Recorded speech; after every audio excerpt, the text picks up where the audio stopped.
All righty. Well, welcome to EMS Office Hours. I'm Jim Hoffman. I'm Josh Knapp. And I'm Dave Brenner. We have been, I guess, off the radar for a little bit on the show. I think I texted one of you guys or said something in the email that I got a couple of emails from people asking where the hell we've been. Yeah, you know what? Your cousins don't count, Jim. I keep telling you that. I'll take what I can get, No, I had a couple people on some of the other social media channels like Instagram and stuff like that. Give me a shout out, wondering where we were, and also, like you guys know, I've been in the middle of a move and just haven't had time to focus. So I'm that's starting to settle down. So at least now I think you get a little bit of a better schedule with all this good stuff here. So. Yeah, so if you are joining us, if you're live, please on YouTube or Facebook, hit the little like button so we know you're here. Like I said before, it keeps us in the feed, helps us stay top of mind for people, at least for an hour or two on the social media channels, and does help us out. It also lets us know you're here and watching. And during this little show here, anyone has any questions or if you want to comment on what we're talking about, please feel free to do so. So I kind of gave you guys a little bit of a heads up on the topic today, because what happened was I think it was let me look here real quick, about 2 weeks ago I had posted a few posts in Facebook and some of the EMS groups and asked a question about people dabbling in EMS. And the question was, are the days of being an accountant by day and a volunteer or even a part-time paid EMT by night, are they over, or should they be over? Does this type of thing hold us back from being recognized as a profession? And the one thing I try to mention, which of course people don't read the entire post because they're so quick to start commenting. And I said, it's not that the person that's the accountant or whatever they are, right, cannot be a good EMT, right? My question was asking, is this something that's good for the profession of EMS? And I got a lot of comments in Facebook on that. A lot of people, they latch onto the volunteer aspect of it, right? Oh, volunteers shouldn't be doing it. That's an old thing, and volunteers are professional. I've been a volunteer for 20 years, and I'm so professional, you wouldn't believe it.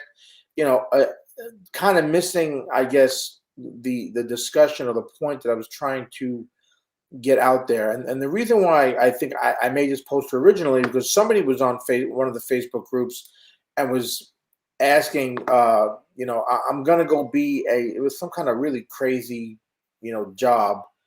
And they were like, but I'd like to be an EMT while I'm in school waiting to be, what I want to be when I grow up. Oh, no, you know what I mean? I think they said they were doing it part-time for like 20 years, and now they want to make another it a one. career. That's a whole another one. A person that came on one time and said they were, I was an EMT. I've been an EMT for 18 years and thinking about making it a career. It is your career now after 18 years. But this whole thing of dabbling, the reason I wanted to ask you, I remember when I was, an EMT and on the truck, and I'd have people that would join me as my partner for the day, and they were part-timers, or they were people that were had another job. I had one guy who made glass. That was his full-time gig. Another guy was an architect for the county that I worked at, and he would work part-time as a paramedic. And it wasn't that these guys were bad EMTs or paramedics. I always got this sort of feeling that they weren't vested in what was going on. Like it was, this is kind of my part-time gig. I don't really care, if I get fired, or I don't really care if I do the paperwork on time or clear the hospital on time, or, and stuff like that, or how my actions or whatever fall on the organization that I'm working at. You know what I mean? And Right. they sort of always had sort of in the back of their mind of this isn't my full-time gig, so I can always fall back on, get to my real job as whatever it is, and this is just some extra cash. And then me as a full-timer sitting there worrying about my on-scene times, my hospital times, my paperwork, restocking the truck, all that stuff was like on me. You know what I mean? And a lot of the comments that I saw when a lot of comments that I saw in the Facebook groups that I made that post on, a lot of people kind of had the same sort of theme, right? Where people were like, I've sat next to a lot of part-timers and I never felt like I could really trust them, and some of it with the volunteer stuff, I don't necessarily agree with 100%, where they say the volunteer came on and they were, doing it once a week and maybe doing 2 calls that one day. And were they really proficient enough in what they were doing because they weren't doing it full time?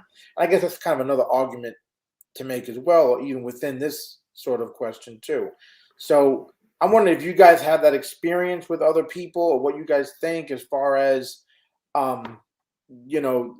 is this something that we should be trying to change, or somehow hold people that are doing it, as a volunteer or as a paid part-time thing, more accountable, and Josh, you say a lot about putting asses in the seats, right? And that's what a lot of it becomes.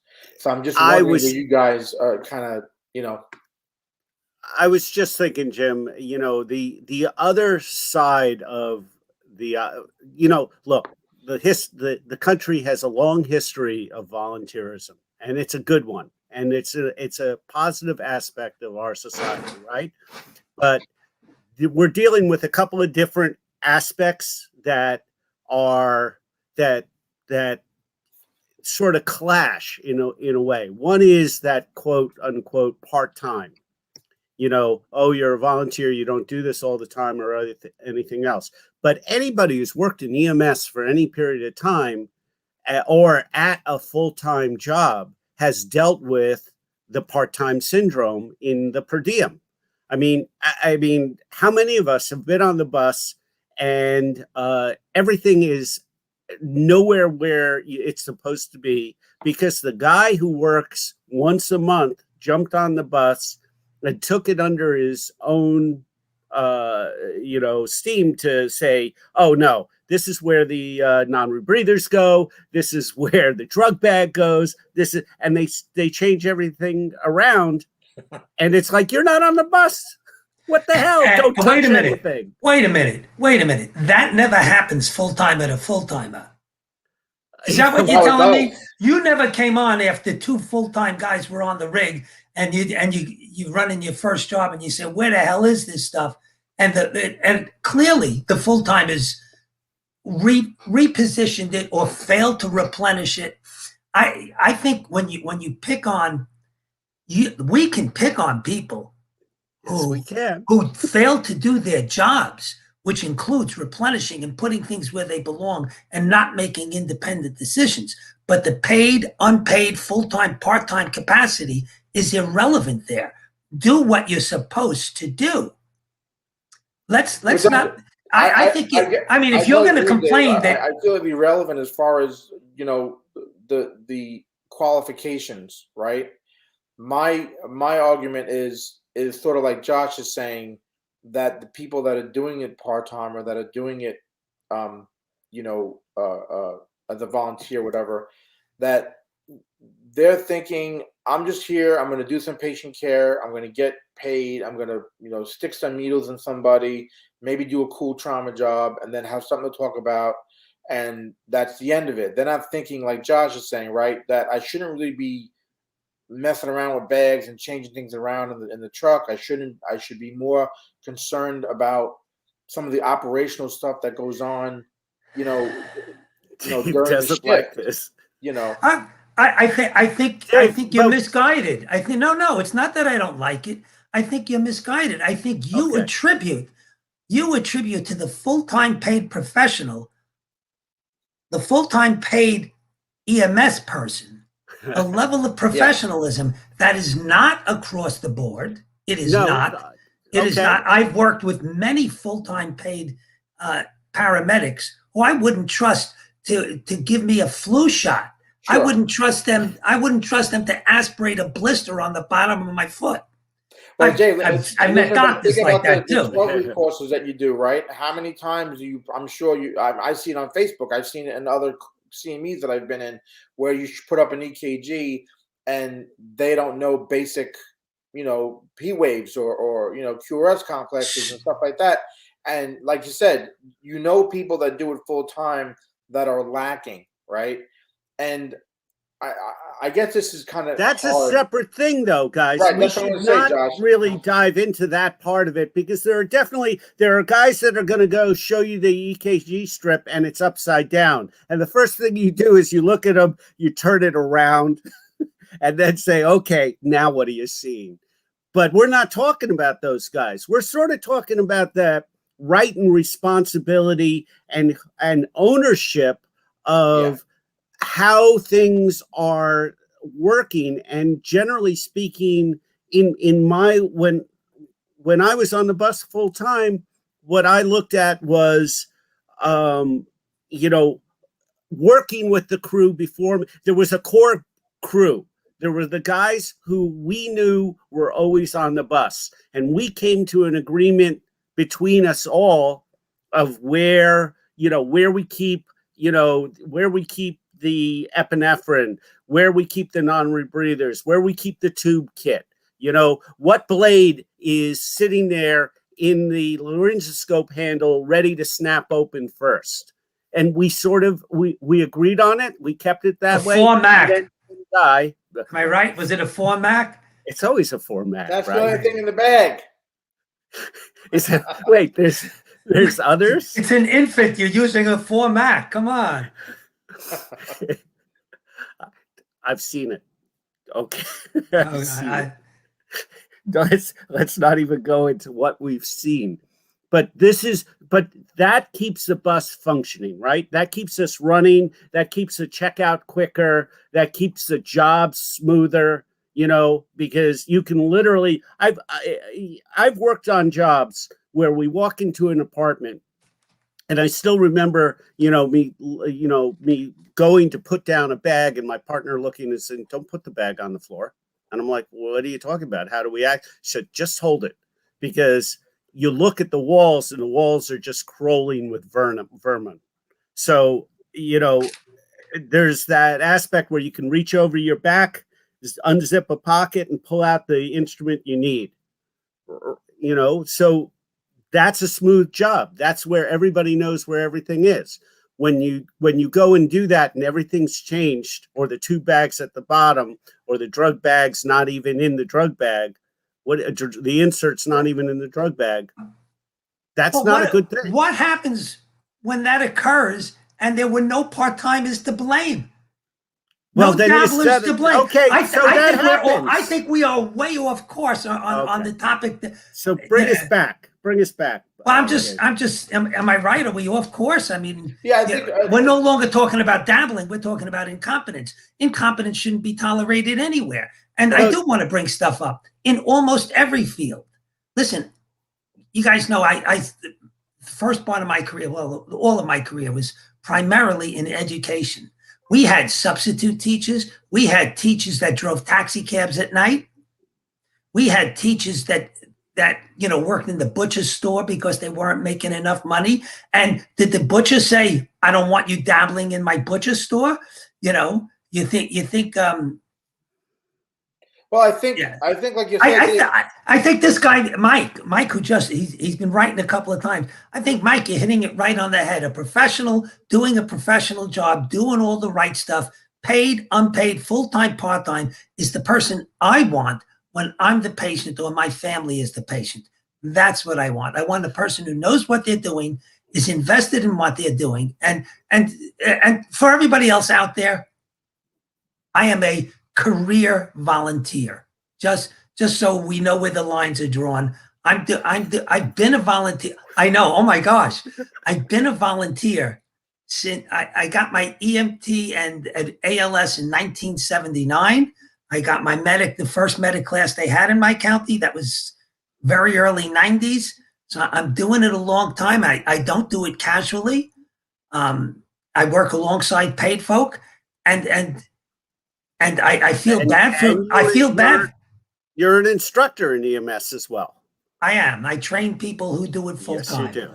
Right. So the thing is, like you said, David, I bringing it back a little bit. I don't want to say, I don't want people listening to think that this is about part-timers or volunteers not being professional or not being proficient or trained well, things like that. I think it comes for me, and even like you said, Dave, right? The people that are doing it part-time, whatever, and I mentioned this earlier, right? They're not really, it's not like they're coming in and they're killing patients. Like you said, the incompetence is across the board, whether it's part-time, full-time, whatever. My thing is their sort of vested interest in the organization, in the, like Josh was talking about, the ambulance and the equipment, restocking, things like that. Because I know from experience that when I work with people that are part-time, that are, doing it, 1 day a week, they've said out loud, I'm here for 1 day a week. I'm not really worried about, fueling up the truck or restocking, whatever, or the on-scene times or how long it takes to do paperwork. And then, you as a full-timer are the one now who is behind them, pushing them to go faster, to make sure they're restocking and making your job as a full-timer harder. And I've seen a lot of comments when I put this on Facebook of people saying sort of the same thing, that it's not necessarily that the people aren't professional or don't know how to, do patient care, right? It's about how they make the full-timer's job a little more difficult. Okay. And then you can go back to even organizations that, will let volunteers be there, will let part-timers be there because they don't have to pay, either a salary to that person or they don't have to pay benefits because they're part-time. And yeah, we're getting off track here, though, Jim, in a way. But I mean, and let me pull us back because we started out talking about like the attitude of coming onto the bus and either rearranging anything to restocking stuff. And that the dividing line there really is the professionalism you approach the job at the time. And then there's the second half of it is that, you're coming into somebody else's house, you don't rearrange the furniture. So, there's those two like ends of the scale that we're sort of dealing with here. And the professionalism, whether you're volunteer, part-time, full-time, or watching from the sidelines, if you're working under the frame of professionalism, that should be your mantra. That should be your driving force. You're going to treat the patient well. You're going to make sure the equipment is there to treat the patient well. And you're going to make sure that you're doing the job well, which means your paperwork's right, your bus is fueled up, and you're clearing the ED in a timely fashion so you can get on to the next one. That's professionalism. And then when we talk about being a guest in the house and rearranging the furniture, I've worked on buses where, depending on the majority, I've worked in the South Bronx, man. That's asthma, every single ped job you get, right? So you keep a spare albuterol and epitropium bromide in a side pouch and with a pediatric mask, and you're all set to go in your airbag. And people say, well, the drugs should be in the drug bag. Well, this is, a drug that I'm not worried about control of so much as I am worried about access to. And in my house, this is the way we do it. So please play along. You're a guest on the bus. So there are problems when people aren't invested, full-time, part-time, and a lot of this comes down to supervision. One of the folks just wrote in, if they're not doing the job, show them the door. Although a little bit stronger than that. I agree. I agree. Just because a person's a volunteer or part-time, just show them the door. However, there is, if you follow this back up, all the pressures you have, Jim, of timing, the turnaround time, get back on the road, because we get measured on that. Sure. The level of supervision that we're being provided sometimes is just, they look at the numbers, which is nonsensical. Just to look at the times and just say that's the way it is. On the other hand, if you look at a lot of these places, how many part-timers have they employed? Now, I work in a system where very few people are even full-time. We have people who do it full-time working. As a matter of fact, we have people who do it 80 to 120 hours a week because they are compelled to. And therefore, most of us who are paid are also part-time somewhere else, and often beaten by our job, which goes back to Mike's earlier comment. If we got paid enough money to do it as a full-time job and only needed to do it 40 hours a week, we might be really good at our jobs, not beaten when we get there. And I work with people who are professional part-timers. Some of them are full-timers and professional part-timers. I mean, in general, I ask you, Jim, the people you worked with full-time, how many other part-time jobs did they have? Most of them, honestly, most of them had at least one. Right. Josh? Easily. This has been my. You know anybody with 3 or 4 of them? And, absolutely. And one of the guys I worked with, he's doing something else right now. He said the way to guarantee your position it doesn't matter how, he says it doesn't matter how good you are. It doesn't matter how fast you are. If your hand goes up every time there's an open shift to say, I'll fill it, they won't fire you. They don't want to, they want to fill the slots. They want to put a seat in the chair, which you were talking about before. We need to be able to get past that. We need to have a professional that's full-time. I agree. Full-time, paid with full-timers who are making a decent living, doing the things that they do. And if they don't do it well, you get rid of them. We don't want any of them in our profession. I didn't want them when they were teachers. If they didn't do a good job, you want, somebody who's not doing a good full-time paid, doing a poor job on your children. I'm not interested in that. And it's the same thing. It's the same thing for our profession. We need to pay people respectful salaries so that they can work a 40-hour week. And listen, yeah, we're saving up for a house. I'm going to put in another 10, 15 hours a week. I know EMTs and paramedics working 100 hours a week. That's crazy. That's crazy. How many, listen, and not to belabor that point, Dave, but how many EMS have you ever met that have been on public assistance to just make the ends meet, to keep a roof over their head, sure, or to keep food on the table? Okay, I've worked with medics who are on food stamps. Okay, so the whole thing about paid and what we get paid and how we get worked is been a subject that we've done in this podcast for years and years and years, and it's also something we'll stay on. But it's not going to go away. It touches everything. And the next thing you know, you'll be talking about education. But I want to, yeah, right. But what I want to back off, I want to sort of keep us, and I agree with Mike, focused on this. Well, Mike also said, another thing, and good going, Mike. Keep it coming. But he also said, and this is where the polarization takes place, right? So we just talked a little bit about the polarization of full-time crews, polarization of part-time crews and full-time crews, polarization of part-time crews and volunteers, right? But it all comes down to the polarization of the organization, the EMS response organization, and the public's impression of who's coming to their door. The public doesn't look at us and say, oh, you're full-time, you're part-time. Oh, you've worked 100 hours a week. You work 40 hours a week.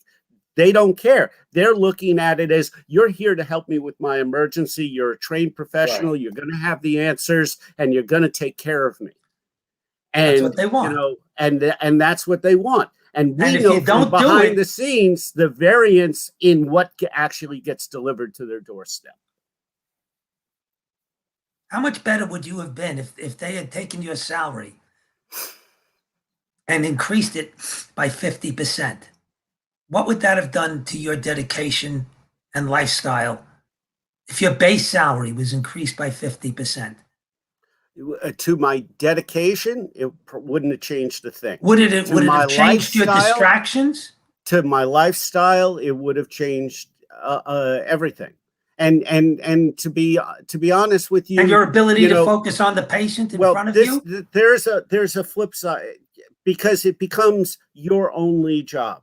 When I was in, years ago, before I started before 9/11, I was in information technology, and we got paid well, but our job was to make sure that the data kept flowing. And whether it took us 20 hours or 120 hours, we stayed on it and made it happen, because we were rewarded for that effort, and we were able to keep a clean mind focused on that effort. When it backs up to what happened in EMS, this is a proponent of what Jim and I have always been doing. You got to have a side gig going. That's not EMS. You got to have that underlying foundation of income. You got to make the passive income streams. I mean, this is another complete. It's the whole picture. It's the whole picture of EMS. And so let's look at like Canada's system. You can't just volunteer, get a certification, and get into their system. You have leaps and hurdles of education and fitness and other tests that you have to qualify for before you can get a full-time job. But once you get that full-time job, they take care of you from cradle to grave. I saw an advertisement about 2 years ago they were looking for a full-time paramedic on Emerald Island. Is that Carolinas? I think it is. Emerald Island. They wanted a person with 5 years experience, ACLS, PALS. They wanted PHTLS, and they were paying, stand back, $16 an hour.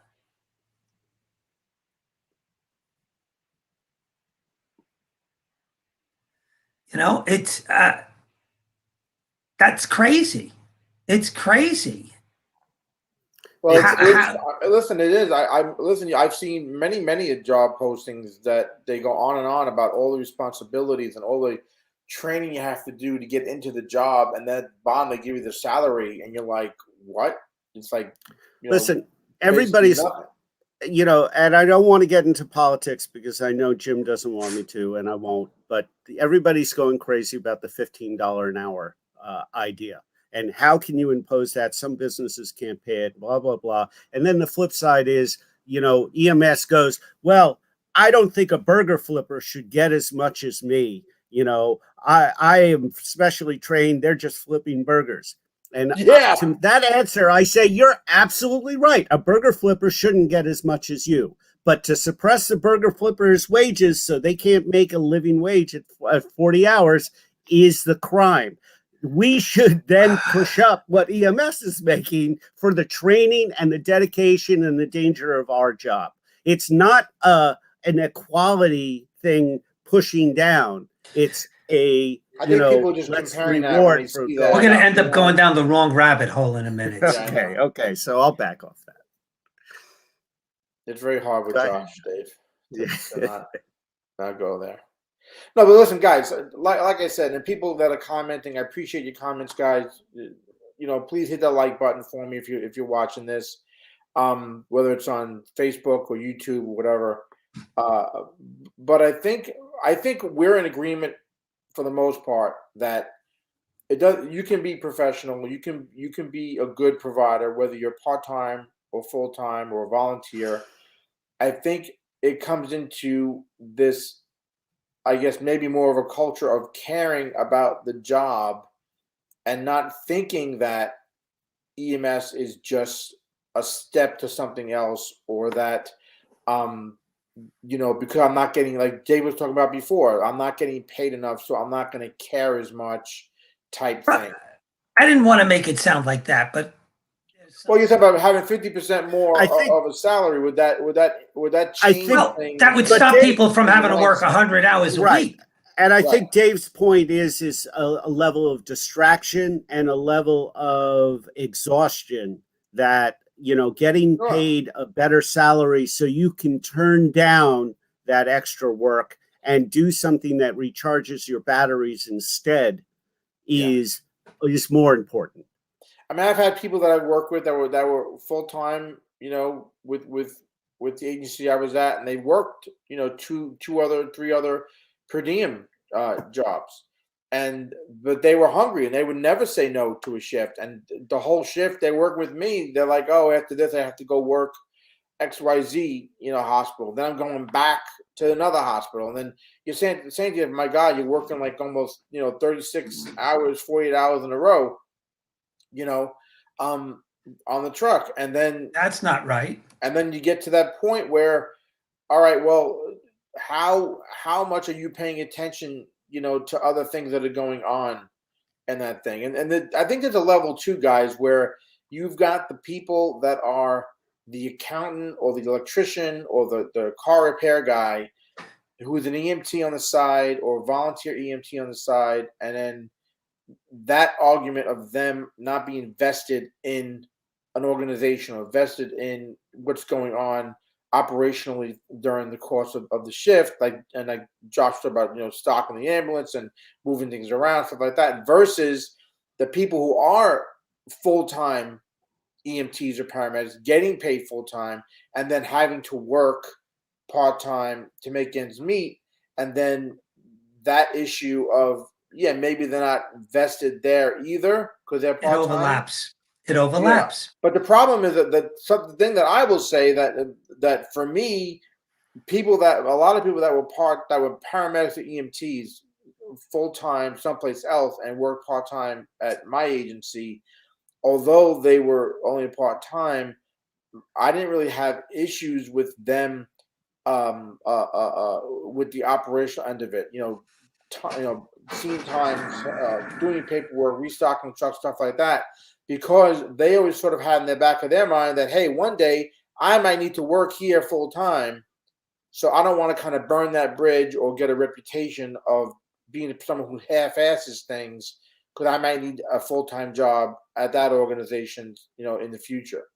Whereas the people who have that full-time job, I'm an accountant, I'm a whatever. I hate saying accountant; it just comes to my mind. Probably tax season, but the you know, that person doesn't really care as much because in the front of their mind is, well, you know, if I get in trouble enough times for not clearing a hospital fast enough or for not restocking the truck, I'll just quit because I don't want to take it, or they'll fire me and I'll go work someplace else or volunteer someplace else, you know, part-time, because I have my full-time job that's paying me well. I don't have to worry about it.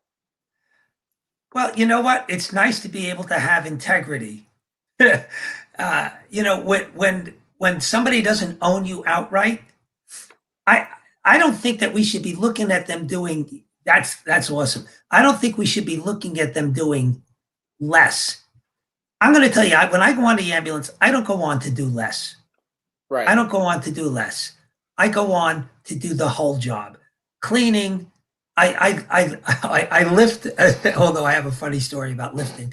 I lift as much as anybody else, and you know, and I kneel and vomit when I need to kneel and vomit like anybody else.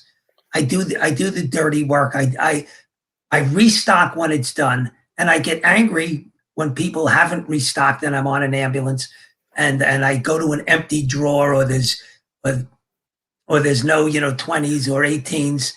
You know, there's something that you need, and it's not. I hate that. Right. And why do you? And sometimes I am preceded by full-time paid medics. Right. I can't but why blame do you it hate that? Why do you? Because hate it's that? not good for the patient. No, because no. It's not Yes. Wait. No. You hate it because it's not to your level of professionalism. It doesn't put in. Somebody else isn't putting in the same effort you are. They need to be fired. We're all in the boat rowing, and it's like the guy at the end who's sort of lackadaisically dipping his oar in the water. You're pulling on the row. You're trying to get somewhere, and some other guy has his hands and feet in the water, dangling in and looking at the fishes. Nobody likes that. And just to be crystal clear, you guys were our full-time paid paramedics. And I'm going to bring up an issue, and I don't want to pursue it the whole time, but the full-time paid paramedics that turf jobs to BLS, that write stupid stuff about, it was only pleuritic chest pain, I gave it to BLS. They're lazy, they're unprofessional, they are immoral, unethical. We need to get rid of them full-time. I don't care what their turnaround times are. I don't care if they're the best. When they do that kind of stuff, and that happens on full-timers, I know where they learned it. I know where that came from. It didn't come from in the classroom. We don't walk stiff breathers to the stretcher or walk them out to the ambulance when they're gurgling. We don't walk them out there yet. I see full-time paid folks doing it. Yeah. Make them carry their own oxygen. Make them carry their own oxygen tank. I've never heard of such a thing. Yeah. So just to be clear, that's, I see it in full-timers. I actually see it less in the part-timers, in the part-time volleys. In the part-time volleys, we're not interested in it. At least the group I work with, they don't want to walk people out. They'll mimic it. They'll learn it from the full-time and paid folks. Well, I think it does. Mike talking standards. I love standards. No, but the thing is, Dave, listen, I know the same thing, right? When I was part-time other places, I didn't feel like I had a part-time attitude. I cared about, washing the truck, fueling the truck, stocking the truck, what was going on. Is that a part? See, I don't like that. What you just did was you attributed that attitude to part-timers. You either had a professional attitude or you had an unprofessional attitude. No, but what I'm trying to say is full-time, part-time, I don't care. No, but what I'm trying to say is that maybe the argument is more, or should be more, along the lines of, the people that don't care, or the people that don't have a vested interest, or feel like they don't have a vested interest, and they're making comments like, I can quit tomorrow because I don't need this job, or I don't need to be here. They should kiss my ass because I'm volunteering and they have nobody on the truck and stuff like that. Well, that those people should be weeded out. So, guys, wait a second, guys. I have a little, which came first, the chicken or the egg? All right. How much of this flows downhill from the organization to the asses in the seat, and how much is it the asses in the seat? It's the whole picture. EMS so the chicken doesn't have a structure like a lot of other places. The chicken was formed with the eggs already in it. It's the whole picture. If I were to rewrite EMS as a brand new profession, I wouldn't write it the way it is today. Yeah. Oh, hell no.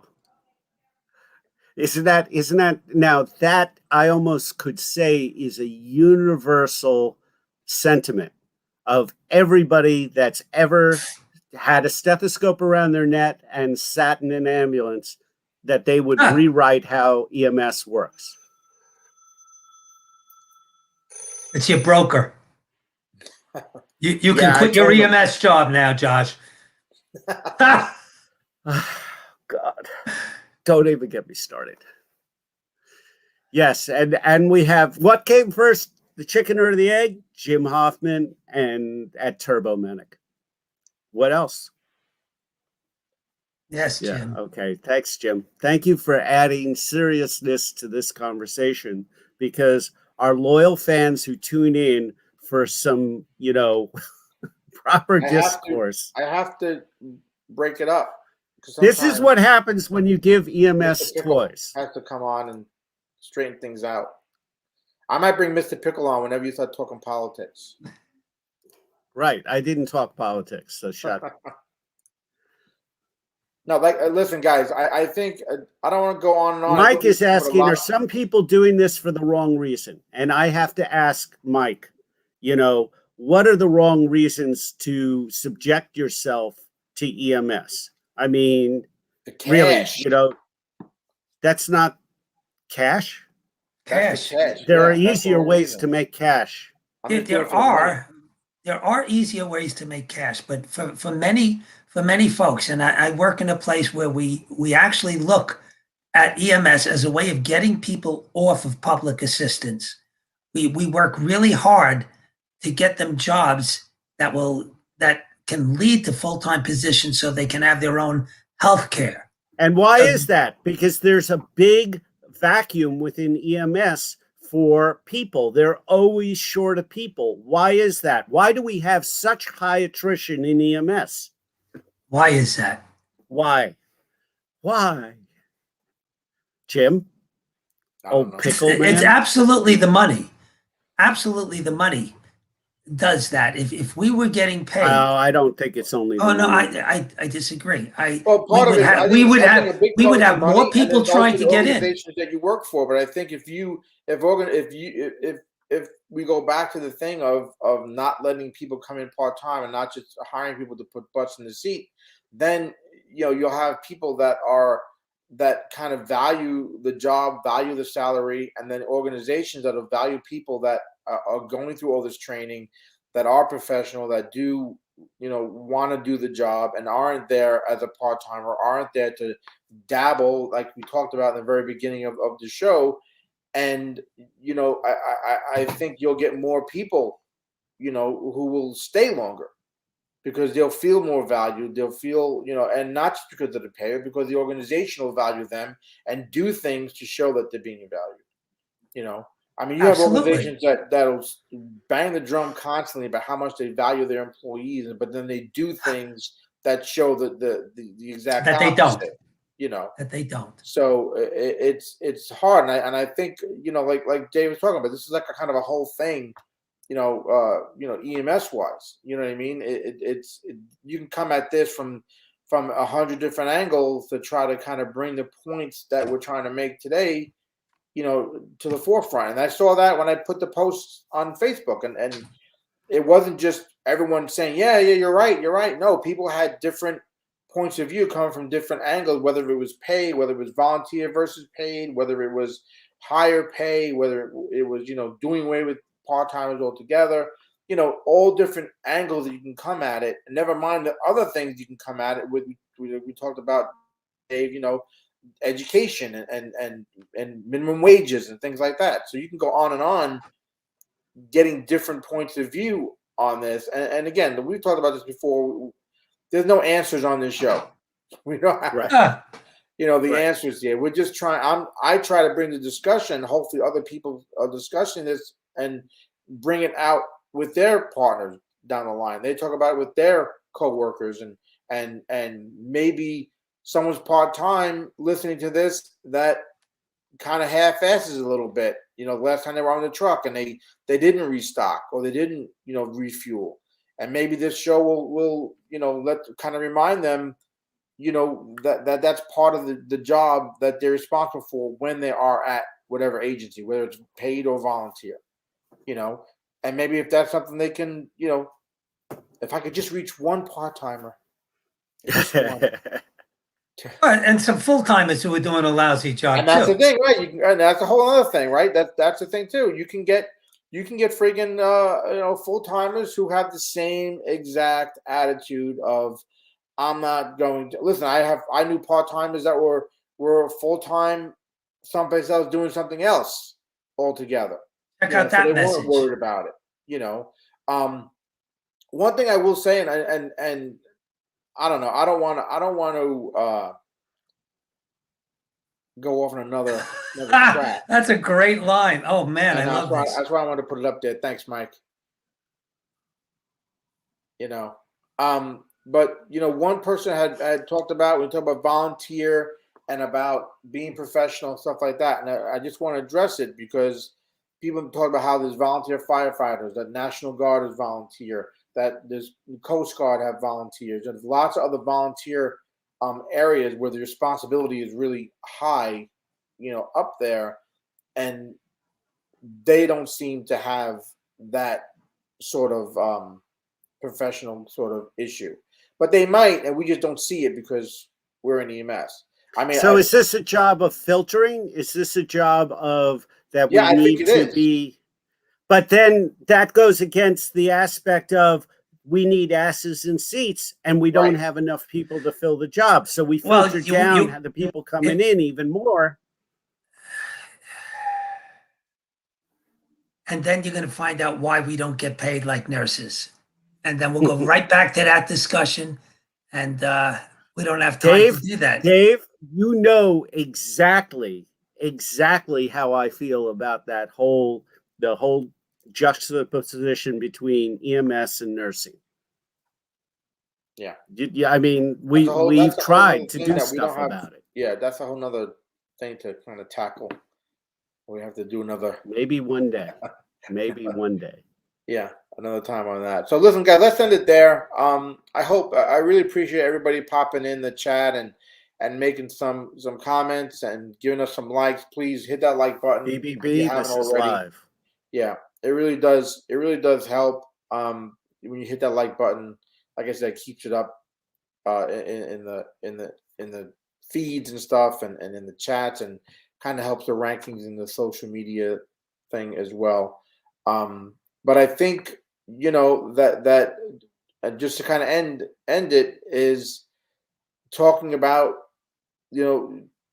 does it come down to getting rid of people? And I think that it does come down to filtering out people, whether you're part-time, full-time, volunteer, or otherwise, that if you're not there to do the job and you're not there to, be a professional and care about the truck and stuff like that, then maybe you do need to go. And I think that's what Bruce is saying as well in the chat. And he's asking, is it management that has to filter or your peers? And I think it's where does management come from, Bruce? I mean, yeah. Again, chicken and egg. There's a lot of biology here. Right. Oh yeah. A lot of poultry. Lots of poultry. Yep. All right, guys, let's end it there. I really, like I said, I really appreciate everybody coming in the chat room and doing some comments and some stuff to kind of talk about during the show. Keeping a little bit more lively when we get that going on. And like I said, if you haven't hit that like button, please mash on it, hit it, and let us know that you like the show. And that's it. His like sticker. Say we're high tech here. Like stickers, Woo, woo, woo. All right, guys. Josh, anything you want to mention before we head out? I know you got the o2wrench.com. You always got your want new wrench. I got the best wrench in the world, and if you want, and I don't say that lightly. Actually, I say it very lightly, but it actually is. If you're still using an oxygen bottle that needs a wrench, this is the wrench you need. So go to, like I said, o2wrench.com. Can both use it. Absolutely, and it has a nice after-work addition as well as a handy, well-working bottle opener. Right. And if you get your keys locked out of your car, there's a window breaker on there. Thank you. Yay. Thank you. All right. Dave, anything for you or you're good? I got courses coming up. I got 12 lead classes. I'm going to be in Kansas in August, presenting at the Kansas EMS Association conference. I was just invited to the New York State Volunteer Ambulance and Rescue Association to their conference in October. So I'll be there. And there's more coming. There's more stuff coming. For people new to this show, it's a really high quality show because we have people like Dave with us who actually raise the intellectual value of this show. Right. Exactly. All right, guys. That's it. As always, I am Jim Hoffman. Josh Knapp. Dave Brenner. Stay safe, everybody.